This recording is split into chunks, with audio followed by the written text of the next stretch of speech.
সুন্দর মুমু, দেখো তো। ভাগ্যিস এই বিচ্ছু দুটো ছিল, ওরাই আমার মন খারাপের ওষুধ। সেদিন শীতের 3টে চারা গাছ লাগালাম না, জানো গাছগুলো পচে নষ্ট হয়ে গেছে, আর মাত্র একটা গাছ বেঁচে আছে। খুব মন খারাপ হচ্ছে। এমন সময় রিমি ঋষি এসে বলছে, কি হয়েছে মুমু, মন খারাপ কেন?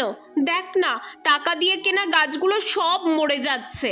ওদের এটা বলতেই বলছে, ফ্রিতেই এর চেয়ে সুন্দর ফুলসহ গাছ তোমাকে দিচ্ছি, চলো। প্রথমে না করলেও ওদের সাথে গেলাম, মনে মনে ভয়ই করছে বিচ্ছুগুলো আবার না আমাকে বুদ্ধু বানায়। আজকে যদি ওরকম কিছু করে সত্যিই ওদের পেটাবো। দুটো মিলে আমাকে পুকুর পাড়ে নিয়ে এলো, তারপর দুজনে দৌড়ে গিয়ে বলছে, দেখো মুমু কি সুন্দর ফুলটা। ওমা তাই তো, অনেকটা পিটুনিয়ার মতো। কত যত্নে আদরে গাছ করেও আমরা গাছ বাঁচাতে পারি না, আর এখানে বিনা পরিচর্যায় কি সুন্দর ফুল ফুটে আছে।